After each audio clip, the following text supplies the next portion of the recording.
warzuqna fahma waj'alna min ibadika sholihin.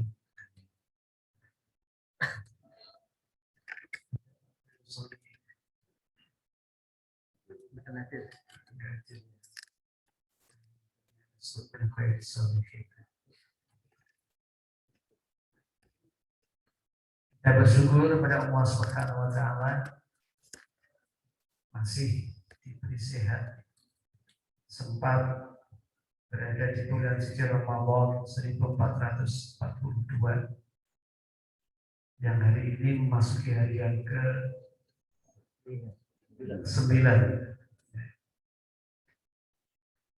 Hari ke-9 berarti tinggal 21 hari.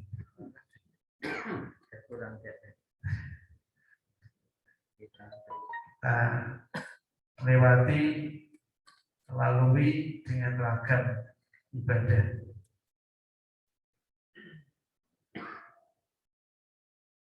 Pagi ini kita meneruskan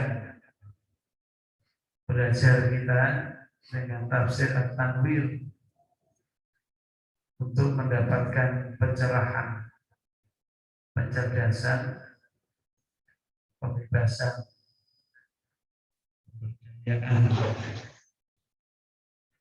peningkatan kualitas diri atau sering disebut dengan mutu, meningkatkan kompetensi.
kurangin ayat berislam, maka insya Allah Islam akan didekati oleh seluruh manusia. Walaupun akan tetap memperbanyak kawan, dari golongan jin dan manusia. Dekat dengan Islam itu kawan sih. Nyeta-nyeta uang. Enggak. Karena kemarin ada kegelisahan yang disampaikan Pak Dahlan Iskan ini. Jadi dinamisasi kehidupan manusia itu mengarah pada kesejahteraan dan kedamaian. Jadi manusia itu nanti mengabaikan apa agamanya, apa organisasi perkumpulannya, bahkan siapa keluarganya. Yo menungso mbok demit ora jadi urusan, sing penting dirinya merasa sejahtera dan damai. Dia akan jalani.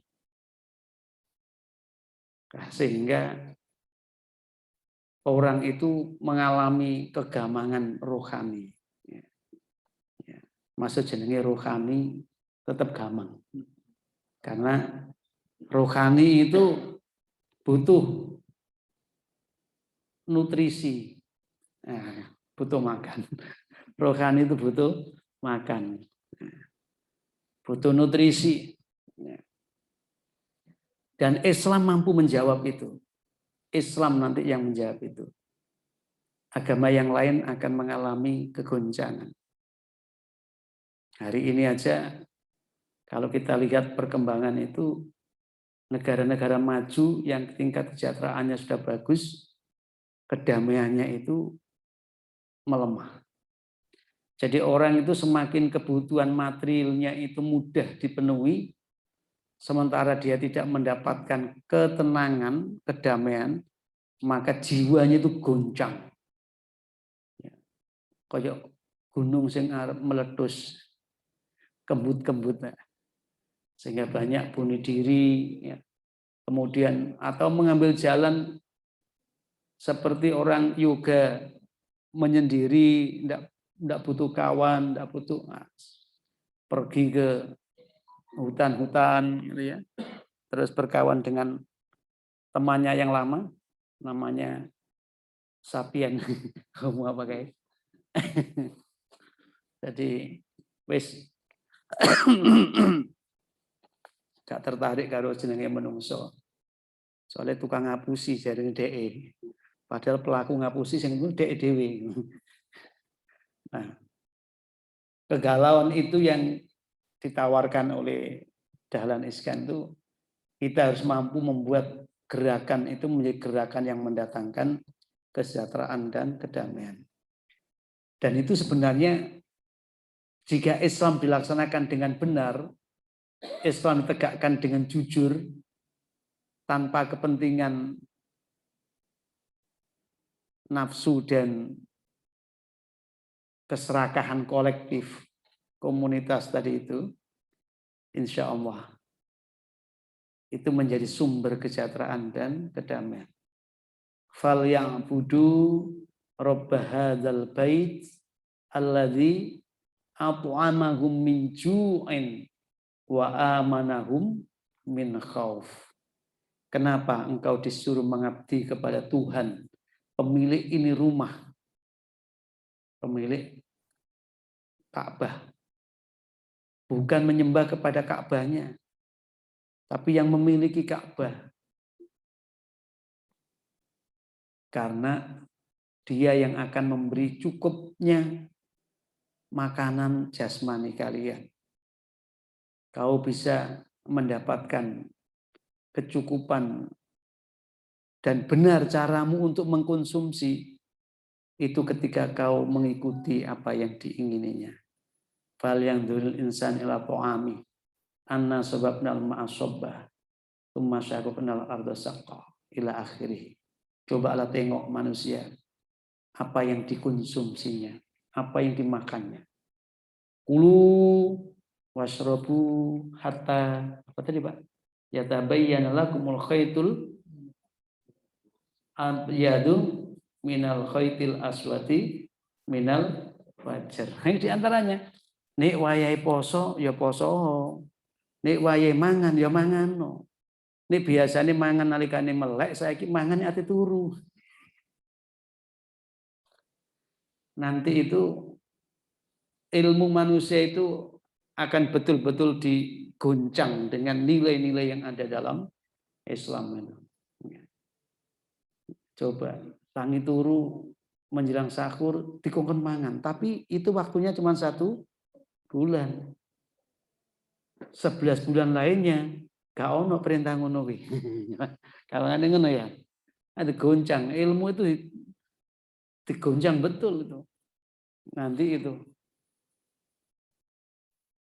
kalau wasrobu halalan thayyiba, halal, golek halal. Halal itu haknya Allah. Thayyib haknya manusia.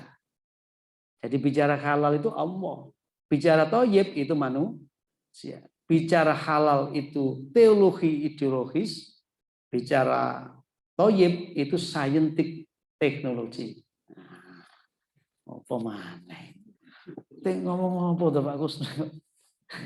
Kok mumet mulai mau? Nah, maksud saya itu kita ini kan kalau hidup itu dalam rangka ibadah, kemudian caranya tadi tepat itu membawa rahmat. Ibadah caranya salah ya membawa laknat. Maka dzaba alayya falyatabawa maqatawfin. Orang yang bohong atas namaku ya siap-siap saja bikin sofa di Marwah, bikin sofa di neraka. Gak ingin jagongan kok ya ning ngene neraka. Mula ya Pak Dewi iki nek ngaji agama ya kudu buka kitab ya. Kita buka kitab. Awak dhewe wong Indonesia buka kitab berbahasa Indonesia. Iso Islam teko Arab. Ya kudu belajar bahasa Arab. Ya.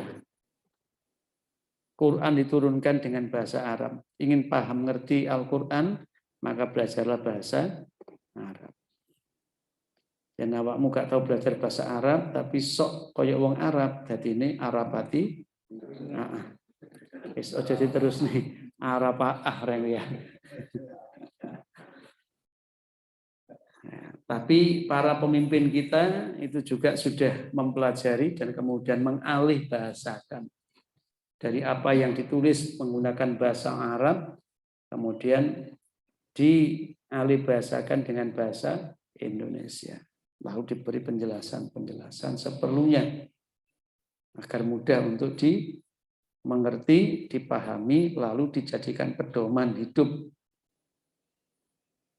Ya. Jadi memang Quran itu hudalin nas, petunjuk bagi manusia. Tadi itu syahrul Ramadan alladzi unzila fihil Quran hudalin nas wa bayyinatin minal huda wal furqan. Beno kucinge melok ngaji Pak, gak usah sampean ribut karo kucinge.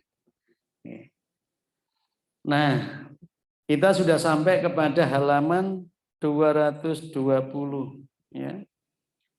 Kita bicara potensi manusia ada 8, kudrat manusia ada 8, mulai dari kudrat apa itu? Yang pertama makhluk apa budaya. Yang kedua makhluk pengertian. Yang ketiga makhluk merdeka. Nah, merdeka. Merdeka itu artinya diberi kebebasan untuk melakukan sikap tindakan yang menurutnya baik dan benar. Baik itu mendatangkan manfaat baginya, benar itu tidak melanggar hak-hak yang lain. Nah, karena ada kebebasan, maka ada mas'uliyah. Ada pertanggungjawaban. Kok pertama? Ada pertanggungjawaban karena ada kebebasan. Orang yang tidak punya kebebasan itu tidak pantas untuk diberi tanggung jawab. Orang yang tidak memiliki kemerdekaan untuk mengerjakan atau tidak mengerjakan, seyogianya tidak dibebani pertanggungjawaban. Ya. Karena itu kemerdekaan itu justru mengandung resiko untuk mempertanggungjawabkannya. Enak apa jari ini? Nah, aku ngelakoni apa jariku iki, nah enak gitu. Dia bisa mengeles, mengelak. Mengeles itu memprivat, mengelak dari sanksi atau akibat perbuatannya itu. Nah, sekarang saya dibacakan yang keempat, itu makhluk sosial, bukan sosial. Makhluk sosial, bukan sosial. Monggo dibacakan. Keempat, makhluk sosial. Manusia menurut kodratnya adalah makhluk sosial yang tidak dapat hidup sendirian. Dia hanya bisa hidup bersama dengan manusia yang lain dalam kelompok keluarga dan masyarakat. Kodrat ini diungkapkan dengan perintah kepada Adam dan Hawa untuk tinggal bersama di surga. Quran surat Al-Baqarah surat kedua ayat 35. Dan umat manusia sebagai satu kumpulan jami'ah yang terdiri atas bagian-bagian yang saling berhubungan satu dengan yang lain. Quran surat Al-Baqarah surat kedua ayat 36 dan 38. Ya.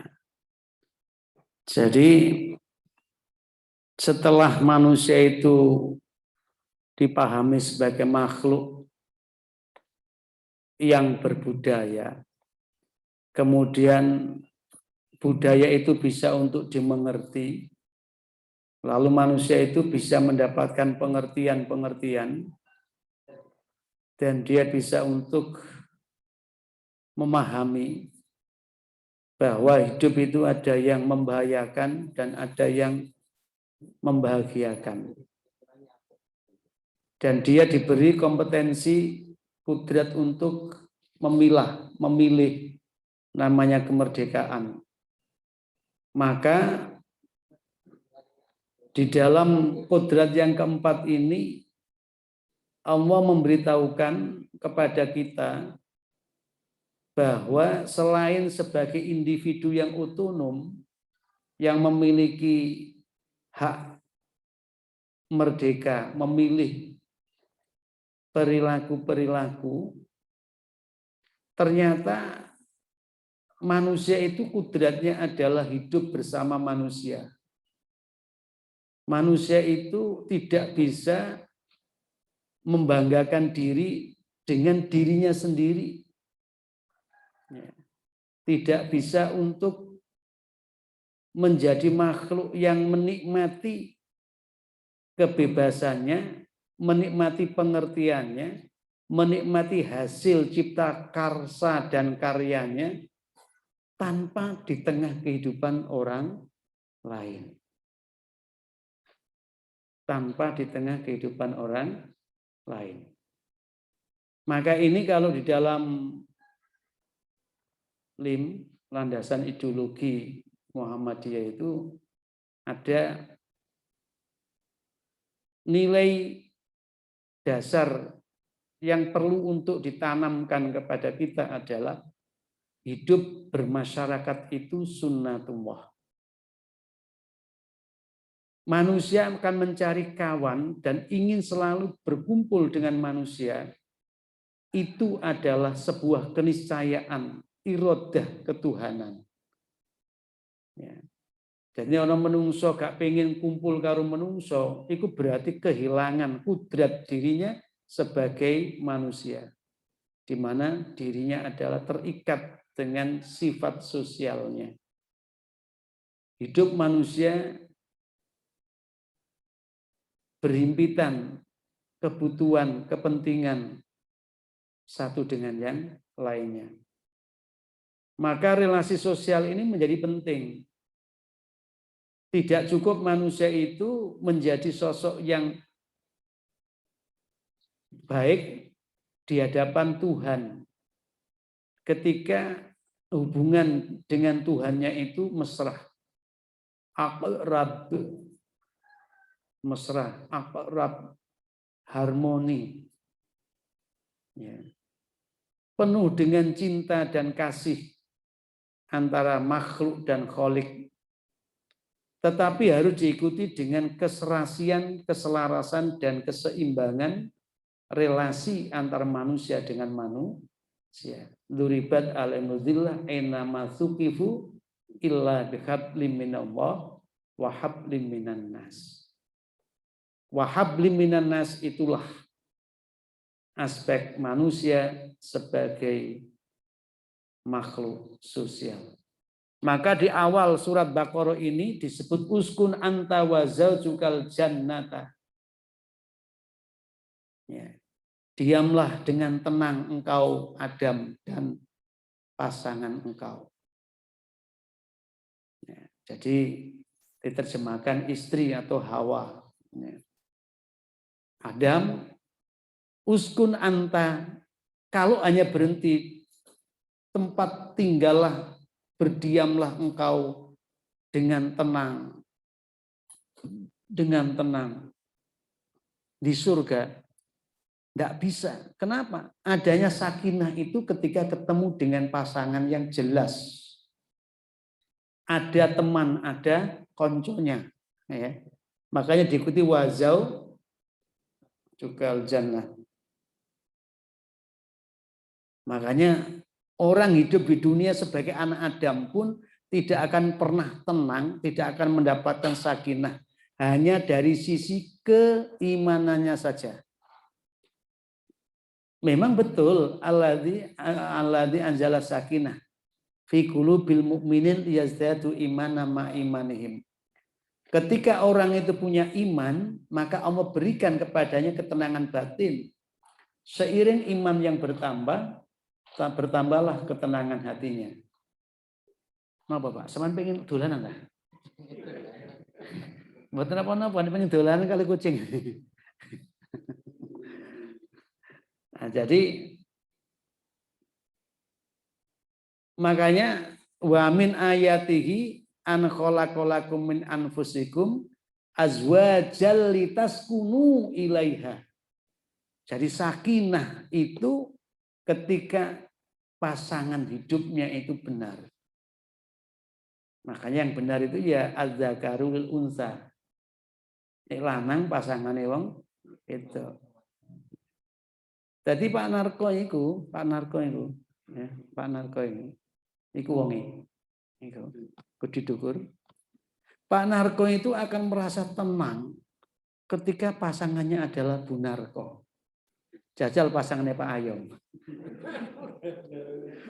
Sama-sama nggak ada ketenangannya. Litas kunu ilahi. Ono Pak Ali ya. Jadi Pak Ali ini pasangannya ya Bu Ali. Ya. Kalau ingin tenang, litas kunu ilaiha. Jadi pasangan yang tepat itu mendatangkan ketenangan. Sementara mawaddah warahmah itu tergantung dua orang yang berkomunikasi. Minimal ketenangan itu memang dicapai ketika dia hidup di tengah manusia. Sedangkan ada cinta kasih dan kasih sayang, adanya kebahagiaan ketika kebutuhan tercukupi dari pihak yang menemani, atau rasa bahagia ketika dia bisa menemani, memberi manfaat kepada yang temani, itu proses dua orang itu. Soalnya nyatanya manusia itu ono sing senengane nrimo, mulai cilik sampai tuwek njaluk tok isine. Iku ya enek. Gak berubah sama sekali. Biyen cilikane njaluk nang bapak ibuke, njaluk nang kancane, ini perlu malak. Karena arek-arek sing model ngono iki. Sampai tuwek kuwi ngono wae, iku ya enek. Tapi enek sing begitu dewasa terus berubah iku ya enek. Enek sing mulai cilik iku gak gelem njaluk, nang mboke gak gelem njaluk. Padahal dia butuh, wae bayar SPP, ora wani njaluk. Sampai bapak ibuke ngekeki, iku ya enek sing ngono kuwi. Sampai tuwek gak wani njaluk, apa ana bojone. Wo, wedine ra eram. Ya. Ate njaluk blonjo iku wedine ra eram. Ya, sak paring-paring. Oh, ono wong sing ngono kuwi. Nah, itu mawaddah warahmah itu tergantung relasi yang dibangun oleh manusia itu sendiri. Sementara taskunu, tenang itu ketika dia bersama, tenang. Jenengan tuh kalau sudah ketemu konconya gitu loh. Tiba ono koncone itu tenang. Enggak gelisah. Nek ana koncone kelisian. Ya. Apa kelisian itu bahasa apa ya? Bahasa Jawa. Gelisah, gundah. Ya. Nah, oleh karenanya sebagai makhluk sosial ini manusia akan selalu merajut komunikasi, membina hubungan bagaimana supaya keberadaan dirinya itu diakui. Nah, oleh siapa? Oleh kawan-kawannya. Loh, untuk bisa diakui kembali pada prinsip dasar khairun nas anfa'uhum linnas. Jadi orang itu terakui dalam hidup ini karena kebermanfaatannya. Bagaimana kita mewariskan ya, tinggalan yang berwatak sosial ini penting. Awakmu itu tahu ono ning donya apa buktine ngono Pak. Apa buktinya kalau kamu pernah di dunia? 1 ada istri, 2 ada anak, 3 ada cucu. Terus kafadah keturunan. Minimal itu ngono Pak. Dene durung iso liyane wis minimal iku tok. Wis tau di bojo, duwe anak, duwe putu. Maka disebut waladin sholihin yad'ullah. Ya. Ya syukur kalau sempat ilmin yuntafa'u bi. Ilmune manfaat di mana-mana. Banyak orang bisa mengambil kebermanfaatan dari ilmu yang disebarkan. Wong sing maune kuwi atine galau begitu mendengarkan untean kata dan kalimat-kalimat tausiah karena sebuah ketulusan jiwa, akhirnya mendengar itu tersentuh madep, ayem gitu ya. Yang tadinya sudah menyala-nyala seperti gerakan buruh 1 Mei dan apa ini PTT, GTT dan lainnya itu. Yang Papua lagi ributnya. Itu akan berkembang Pak gitu itu. Nah, Jember ya mungkin juga akan ada gitu. Ya. Rame. Ketika manusia itu betul-betul bisa mengapresiasi terhadap potensi yang ada pada diri orang lain, ya, maka disitulah muncul relasi yang berkeadilan. Hubungan kemanusiaan sosial yang berwatak adil. Ya. Mula awak dhewe iki aja rumangsa iso tapi iswaru mongso. Ya. Ilmin yuntafa'u bih.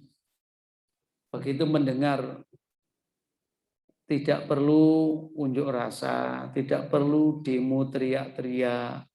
Kau tidak bertemu dengan pimpinanmu yang tuli, tapi dia pimpinan yang punya nurani. Ajaklah berbicara dari hati ke hati. Wong Musa ate dakwah nanggone Fir'aun sing terkenal arogan.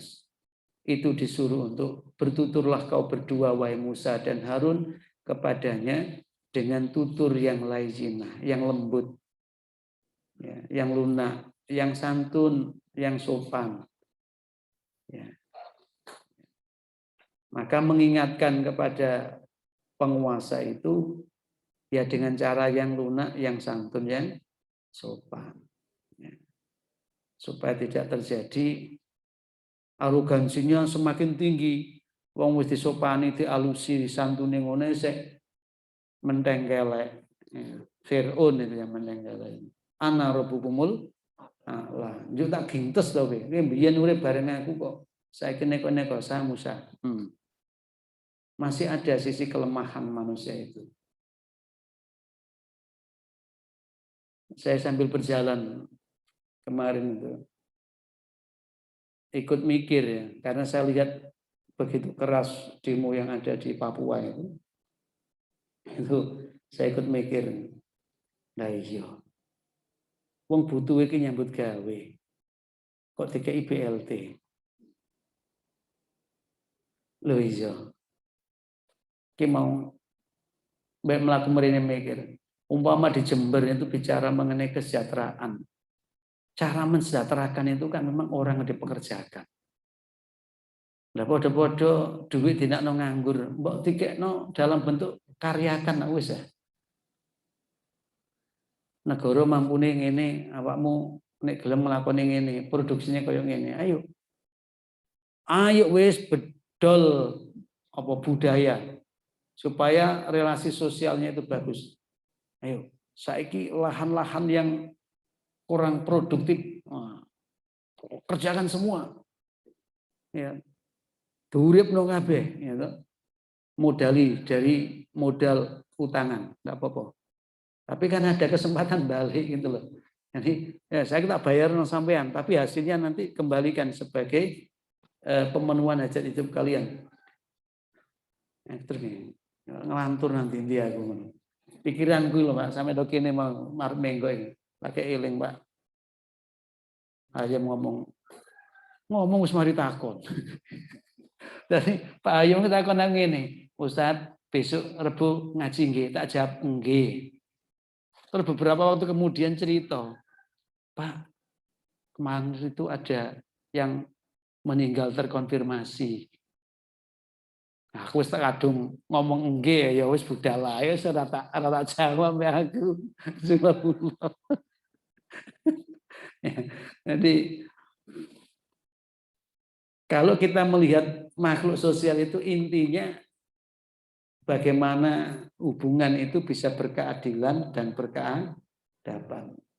Maka di sana nanti ada aturan, Pak. Ketika uskun anta wa zaujuka itu boleh kau menikmati apa saja yang ada di dalamnya, tapi kamu tidak boleh untuk mendekati sebuah pohon ini. Artinya apa? Ada hak-hak yang harus diperoleh, tapi juga ada kewajiban yang harus ditunaikan.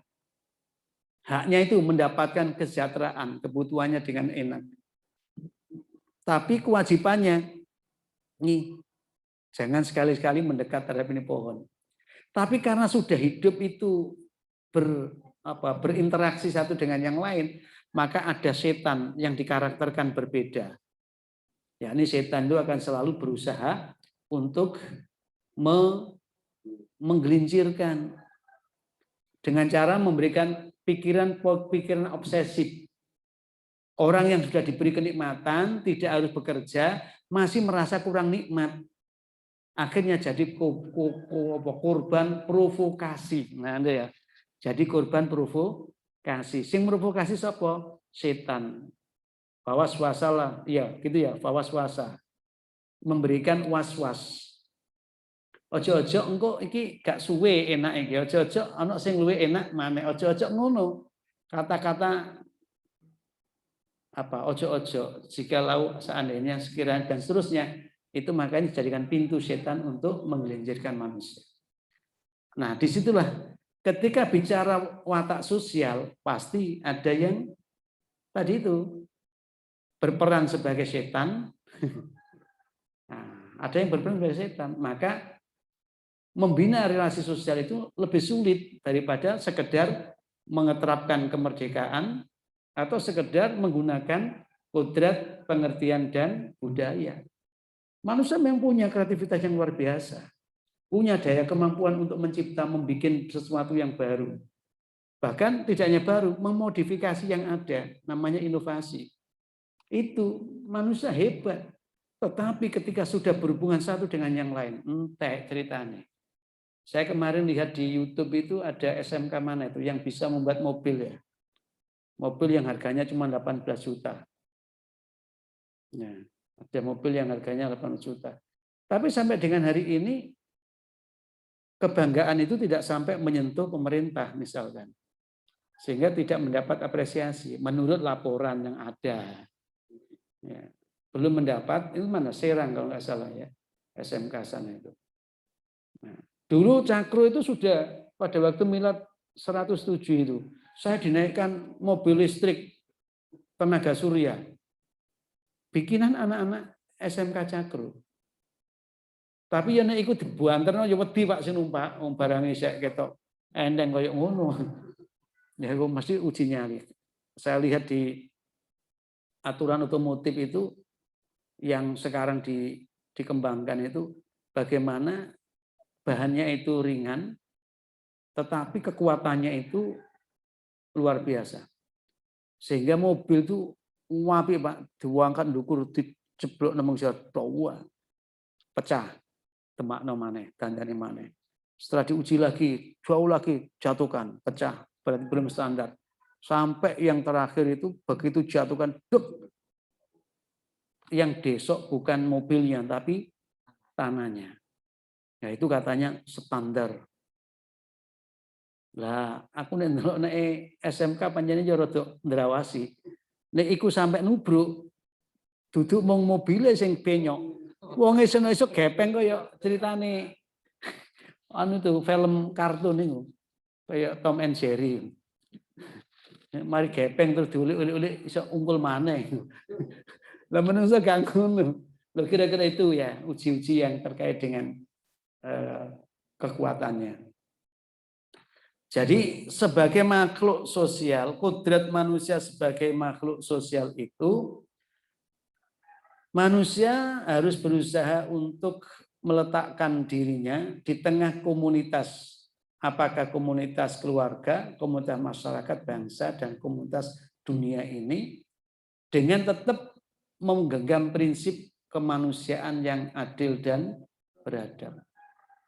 Mampu menempatkan suatu pada tempatnya dan mampu memberikan kehormatan-kehormatan pada yang memilikinya.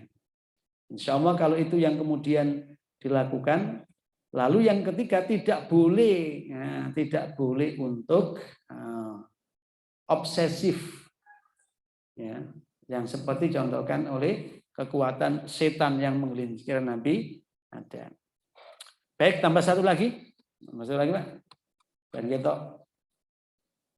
Kelima, makhluk ekonomi. Manusia berkodratnya adalah makhluk ekonomi yang harus memenuhi kebutuhannya untuk mempertahankan eksistensinya.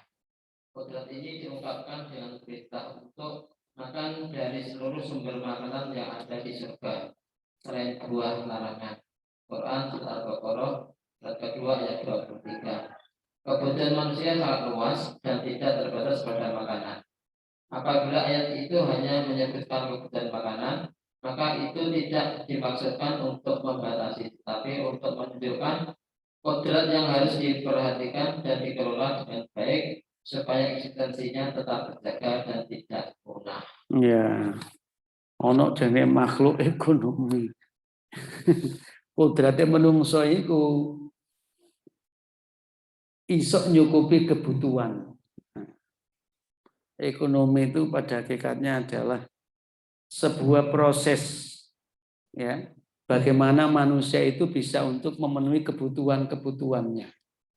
Makanya lalu ada penelitian kebutuhan manusia itu pakai pendekatan siapa itu? Mas Kusno. Oh, Mas Kusno. Maslow. Ya, ada kebutuhan biologis, ada kebutuhan psikologis, ada kebutuhan sosial. Ya. Yang tertinggi di dalam piramida kebutuhan itu namanya kebutuhan aktualisasi diri. Nah, ekonomi itu masih bicara mengenai kebutuhan fisik dan non-fisik. Jadi kebutuhan yang berwatak individu. Ya. Bagaimana mencukupi apa yang dibutuhkan sehingga tidak terjadi ketimpangan atau bahkan tidak sampai terjadi kemusnahan atau pemunahan.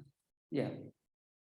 Kemusnahan atau pemunahan. Manusia itu bisa punah. Manusia juga bisa musnah. Apa bedanya punah karo musnah? Nek musnah iku ana sing ngentekno, nek punah entek karepe dhewe ngono ya. Ngono ya. Ndi so Pak Arif ya. Ada punah, ada musnah gitu loh. Bingung toh? Bingung. Padahal itu maksudnya padha wae. Dari ada menjadi tidak ada. Itu bisa disebut musnah, bisa disebut punah. Aslinya kan ngono tok ya. Dene salah urusannya Pak Arif engko. Nah, jadi manusia itu akan mempertahankan keberadaannya, kodrat eksistensinya, wujudnya itu, ya, dengan cara melakukan aktivitas ekonomi, pengolahan faktor-faktor produksi, kemudian faktor-faktor distribusi, dan faktor-faktor konsumsi. Itu biasanya ketika orang bicara ekonomi. Ini siapa pegawai ekonomi ini? Ono dokter ekonomi ini biasa ya. Nah, makhluk ekonomi itu disimbolkan wakula minha rogodan kaitu syi'tuma. Jadi sebenarnya ekonomi itu dari awal narasi yang dibangun adalah rogodan kaitu syi'tuma. Tidak mengenal etika. Pokoknya sing bisa nengi. Pokoknya sing iso ndatangno enak. Rogodan kaitu syi'tuma. Sakarepmu wis ngono. Maka kalau kita bicara ekonomi itu serakah, iya watak ekonomi itu serakah. Watak ekonomi nek gak diikat dengan norma, tidak diikat dengan agama, iku gak ono ceritane uang transaksi ekonomi iku kemudian ingin rugi itu gak enek sampai direwangi goro-goro. Sampai direwangi goro-goro. Nah, ketika orang bertransaksi untuk mendatangkan keuntungan bagi dirinya, intinya ada untuk menjamin supaya kebutuhannya itu terpenuhi dengan mudah, dengan gampang, yang disebut dengan kemakmuran. Jadi makmur itu artinya suatu keadaan di mana setiap kebutuhan orang bisa tercukupi dengan mudah. Lah kalau sudah makmur, mudah itu muncul namanya sejahtera. Nah, dalam sejahtera itu sudah mulai terkait dengan suasana kebatinan. Jadi yang membuat orang itu merasa khaitu syi'tuma itu kan faktor psikologis. Jadi saya kemarin siapa yang cerita itu ya, Pak, dulu itu kita makan pohong aja kok rasanya nikmat banget ya. Sekarang ini sudah makan apa-apa rasanya belum nikmat. Itu gimana ya? Akhirnya saya jawab, ya memang orang makan nikmat itu ketika satu perutnya lapar. Jadi masa sampai itu mangan pohong, nek wetenge lapar, insya Allah enak. Mangan pohong gak lapar, insya Allah gak enak. Sampai ku mangan keju, lapar, enak. Gak lapar, gak enak. Memang syaratnya makan enak itu harus lapar. Sampai bukti no. Opo sahur dibanding dengan berbuka, itu nikmatnya ada di berbuka. Soalnya sahur harus mari disiakai terus kesirep. Loh, kalau berbuka dari tidak ada usaha yang begitu kuat, energi dikuras, gitu, entek-entekan. Begitu waktunya entek-entekan, mau biar beduk, walaupun tidak dibilangin sahur, buka. Orang usah dikandani, lableb. Ya, nek sahur itu dibuka mulai jam 12 tetap angsean. Gitu. Nah, jadi memang lapar itu adalah piranti untuk bisa nikmat terhadap apa yang dikonsumsi. Yang kedua sehat. Nah, sehat. Wong nek sehat mangan itu enak. Nek gak sehat mangan gak enak. Nah, saiki lesu ketemu sehat, enak. Gitu loh. Lesu ketemu sehat, enak. Nah, sing nomor telu. Nah, nomor telu iki, Pak. Ora le utang. Apa maneh le wewean? Ora le utang, apa maneh oleh wewean. Enak tenan niku. Istilah chapteri. Ratuku. Rasa tuku ya. Duh, betul Pak. Ibu-ibu itu kalau jenengan selesai masa ibunya itu disuruh makan, gairahnya berkurang. Jajal ajak ke warung. Kalau nggak percaya, nanti buktikan. Ibu, nggak usah masak hari ini ya. Nanti kita buka bersama di rumah makan ini. Insya Allah. Makannya itu melampaui batas. Halo, ngapunten Bu. Nah, Ini. Yang keempat, nah aneh-aneh Pak, yang keempat. Makan jadi enak itu sing nyuguh niki karo guyang-guyu. Nah, masih ana warteg warung Tegal, emperan kuwi. Angger sing nyuguhne mbek guyu, mesem insyaallah. Menit teko rono maneh. Oh, dudu ayune Pak, masuk ayu tapi nek judes. Iki wonge welek, Pak. Tapi mergane santun di dalam menyajikan. Subhanallah. Nah, sampai ini nggak bergairah ning omahe gara-gara apa to? Sampai ke perasaan kayak blonjo wong wedok itu mulai tanggal 1 to. Nah, tipe terakhir itu kan tanggal 30. Perasaan sampean duit sampean tetep kok tanggal 1. Padahal bojone sampean itu tanggal 20 wis kembut-kembut. Dadi mbak nyugune gak iso guyu, rada nyaprut. Nah, terus sampean ngomong ngene, lah iya wong duit wis tak kekno mulai tanggal 1. Lah kok nyuguhne mangan kok ora nunggune belas kayak wong lara untu. Ah sampean mangan ku rasane kan ya gak enak. Ya gak enak lah. Nah, mulai iki masalah urusan ekonomi itu sampai nang kono, Pak. Karena ayatnya itu tadi fakula minha rogotan kayak itu sih. Rumah. Yang dibikin contoh di sini itu kebutuhan ekonomi atau sebagai makhluk ekonomi yang harus memenuhi kebutuhan itu adalah perintah untuk makan tadi itu. Nah, makan itu kayak itu sih rumah, suka-suka kamu. Makanya kemudian turun di bumi ini supaya ada keseimbangan, diatur. Makan itu harus yang halal dan tauhid. Makan itu tidak boleh makan harta saudaramu dengan cara yang batil. Nek makan harta saudaramu dengan cara yang benar boleh. Sampean wae buka, assalamualaikum, waalaikumsalam. Terus disuguhi karo koncone mau. Masa sing juga ngene, wong iki ngerti ae to yo wae buka kok mrene. Oh tapi enggak apa-apa, mau diizinkan kok, silakan masuk terus disuguhi monggo kadang-kadang kan gitu. Ya. Jadi ngger buka kok merinding loh ya. Oke, jadi ayatnya sederhana Pak. Jadi yang kaitannya dengan makhluk sosial tadi itu kan uskun anta wazal juga, bahwa seindahnya surga tak seindah ketika ada pasangannya, ada temannya.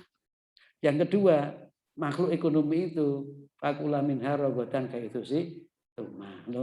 Mangan itu suka-suka seleramu gitu loh. Nah, itu bukti bahwa kita harus mempertahankan diri dengan cara memenuhi kebutuhan yang asasi. Jadi ada kebutuhan jasmani biologis, ada kebutuhan rohani psikologis, ada kebutuhan sosial, ada kebutuhan di atas lagi namanya aktualisasi. Ya. Saya itu kalau tanya pada pejabat-pejabat yang rebutan itu, rebutan, ya kayak gampangan bupati gitu. Kalau kita tanya, kenapa? Sampai wis sugih wis anu kok bisa aktualisasi. Jadi ingin untuk mengabdikan apa yang ia punya. Ya, walaupun setan itu kadang-kadang di tengah jalan membilukkan gitu loh. Asalnya itu bagus, tetapi karena di tengah jalan ada yang lebih bagus, maka kemudian dia mengambil yang lebih bagus itu lupa dengan kebagusan awalnya. Akhirnya keliru gini, mau ngono tok wae. Ya. Baik, terima kasih. Ada pertanyaan? Nah, ono pertanyaan ya tak jawab, nek gak ono ya alhamdulillah. Oh. Kebu kok golek pasangan. Ya. Terima kasih, mudah-mudahan dan manfaatnya. Kurang lebihnya mohon maaf. Assalamualaikum warahmatullahi wabarakatuh. Alhamdulillah.